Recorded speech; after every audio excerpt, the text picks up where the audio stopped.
അദ്ദേഹത്തെ എല്ലാ കാലവും വളരെ പിന്തുണച്ച ഒരാളാണ് ഞാൻ. ഇപ്പോഴും ഞാൻ അദ്ദേഹത്തെ പിന്തുണക്കുന്നു. പക്ഷേ അതിര് വിട്ട് പോകരുത് എന്ന് എനിക്ക് ആഗ്രഹമുണ്ട്. അത് ഞാൻ അദ്ദേഹത്തെ ഫോൺ വിളിച്ച് പറയാൻ വേണ്ടി ഒരു 4 തവണ വിളിച്ച് കിട്ടിയില്ല. അത് പറയും. KPCC പ്രസിഡന്റ് കെ സുധാകരന്റെ വാക്കുകളാണ്. KPCC പ്രസിഡന്റാണ് എന്നോർക്കണം. അദ്ദേഹം ശശി തരൂരിനെ വിളിച്ചു 4 തവണ, ഒന്നല്ല 4 തവണയാണ് വിളിച്ചത്. ശശി തരൂർ ഫോൺ എടുക്കാൻ തയ്യാറായില്ല എന്ന് മാത്രമല്ല, തിരിച്ച് വിളിച്ച് സംസാരിക്കാൻ പോലും തയ്യാറായില്ല. KPCC പ്രസിഡന്റിന് ശശി തരൂർ കൊടുക്കുന്ന വില എത്രയാണ് എന്നതാണ് ഇത് അറിയുന്നത്. KPCC പ്രസിഡന്റ് അല്ല, കേരളത്തിലെ ഏത് നേതാക്കൾ വിളിച്ചാലും ശശി തരൂർ ഫോൺ എടുക്കില്ല. കാരണം ശശി തരൂരിനെ പരമാവധി അവഗണിക്കുക എന്ന നിലപാടാണ് കേരളത്തിലെ കോൺഗ്രസ് നേതൃത്വം കുറെ കാലമായി സ്വീകരിച്ചു വരുന്നത്. അതുകൊണ്ട് തന്നെയാണ് കെ സുധാകരൻ വിളിച്ചാലോ, VD സതീശൻ വിളിച്ചാലോ, രമേശ് ചെന്നിത്തല വിളിച്ചാലോ ഫോൺ എടുക്കാതെ ഫോൺ കട്ട് ചെയ്ത് കളയുന്നത് ശശി തരൂർ. പക്ഷെ KPCC പ്രസിഡന്റാണ്, കേരളത്തിന്റെ കോൺഗ്രസിന്റെ ഏറ്റവും മുതിർന്ന നേതാവാണ്. അദ്ദേഹം വിളിച്ചിട്ട് അദ്ദേഹത്തിന്റെ സ്റ്റേറ്റിലെ ഒരു MP ഫോൺ എടുക്കുന്നില്ല എന്ന് പറഞ്ഞാൽ അത് പരസ്യമായി പറയാൻ ഒരു ഉളുപ്പുമില്ല കെ സുധാകരന് എന്നത് മറ്റൊരു കാര്യം. അങ്ങനെ ഫോൺ എടുത്തില്ല എന്ന് പരസ്യമായി പറഞ്ഞ KPCC പ്രസിഡന്റിന് ആ സ്ഥാനത്ത് തുടരാൻ വല്ല അർഹതയുമുണ്ടോ? ഇനി മറ്റ് MP മാർ വിളിച്ചാൽ ഫോൺ എടുക്കാതിരിക്കും. KPCC പ്രസിഡന്റാണ് വിളിക്കുന്നത്, പോയി പണി നോക്കട്ടെ എന്ന് പറയുന്ന അവസ്ഥയിൽ മറ്റ് MP മാരെത്തും. കാരണം ശശി തരൂർ വിളിച്ചിട്ട് ഫോൺ എടുത്തിട്ടില്ലല്ലോ. ഫോൺ എടുക്കാതിരിക്കുന്നത് തിരക്കുകൊണ്ടായിരിക്കുമെന്ന് സ്വയം ആശ്വസിക്കുന്നുണ്ട് കെ സുധാകരൻ, മാധ്യമപ്രവർത്തകരുടെ മുന്നിൽ വെച്ച് തന്നെ. അതും കൂടി നമുക്ക് കേൾക്കാം. അദ്ദേഹത്തെ എല്ലാ കാലവും വളരെ പിന്തുണച്ച ഒരാളാണ് ഞാൻ. ഇപ്പോഴും ഞാൻ അദ്ദേഹത്തെ പിന്തുണക്കുന്നു.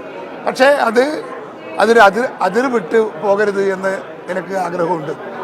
അത് ഞാൻ അദ്ദേഹത്തെ ഫോൺ വിളിച്ച് പറയാൻ വേണ്ടി ഒരു 4 തവണ വിളിച്ച് കിട്ടിയില്ല. അത് പറയും. KPCC പ്രസിഡന്റ് വിളിച്ചിട്ട് പോലും ഫോൺ എടുക്കുന്നില്ല എന്ന് പറഞ്ഞാൽ ആളുടെ ഉദ്ദേശം എന്താണ്? സാമാന്യ ബോധം വെച്ചാൽ മനസ്സിലാവില്ല. അല്ല, ഫോൺ എടുക്കാത്തതല്ല, ഫോൺ എടുക്കാൻ അദ്ദേഹം വേറെ എന്തെങ്കിലും എൻഗേജ്മെന്റ് ആയിരിക്കാം. ഞാൻ സംസാരിച്ച് 4 തവണയ്ക്ക് വിളിച്ചിട്ട് എടുക്കില്ല. അല്ല, 4 തവണ വിളിച്ചപ്പോഴും അദ്ദേഹം വേറെ എന്തോ ഒരു ജോലിയുടെ അകത്ത് എൻഗേജ്ഡ് ആണെന്നാണ് പറഞ്ഞത്. ഇനിയിപ്പോൾ എന്നെ തിരിച്ചു വിളിക്കാമെന്ന് പറഞ്ഞിട്ടുണ്ട്. ഞാൻ പ്രസംഗിക്കുമ്പോൾ തിരിച്ചു വിളിച്ചിരിക്കാം.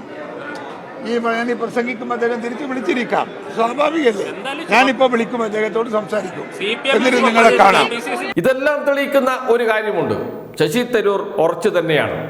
ഒന്നുകിൽ കോൺഗ്രസിൽ സംഘടനാ ചുമതല ലഭിക്കണം, കേരളത്തിൽ മുഖ്യമന്ത്രി സ്ഥാനാർത്ഥിയാകണം, കേരളത്തിലെ UDF-നെ നയിക്കാൻ എന്നെ അനുവദിക്കണം.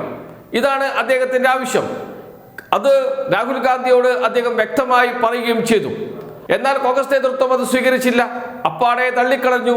അതുകൊണ്ട് തന്നെയാണ് അദ്ദേഹം പരസ്യമായി രംഗത്ത് വന്ന് സംസ്ഥാന കോൺഗ്രസ് നേതൃത്വത്തിന് എതിരെ ആഞ്ഞടിച്ചത്. സംസ്ഥാന കോൺഗ്രസ് നേതൃത്വത്തിന് എതിരെ മാത്രമല്ല, കേന്ദ്ര നേതൃത്വത്തിനെതിരെയും അദ്ദേഹം പറയുന്നുണ്ട്.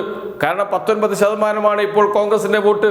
അത് 26-27% ഉയർത്താതെ കോൺഗ്രസിന് രക്ഷപ്പെടാൻ കഴിയില്ല. അതിന് പരമ്പരാഗതമായി കോൺഗ്രസിന് വോട്ട് ചെയ്യുന്ന പ്രവർത്തകരുണ്ട്. അവർ മാത്രം പോരാ, ആ പരമ്പരാഗതമായ കോൺഗ്രസ് വോട്ടുകളെ ആകർഷിക്കാൻ കഴിയുന്ന നേതാക്കളുണ്ട്. അവർ മാത്രം പോരാ, അതിനപ്പുറത്തേക്കുള്ള വോട്ടർമാരെ ആകർഷിച്ചിട്ടാണ് തിരുവനന്തപുരത്ത് ഞാൻ ജയിക്കുന്നത്.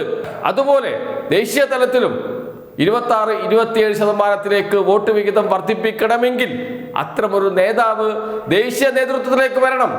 അത് താനാണ്, അതിന് കഴിവുള്ളവൻ താനാണ് എന്ന് അദ്ദേഹം പരസ്യമായി പറയുകയും കൂടി ചെയ്തു.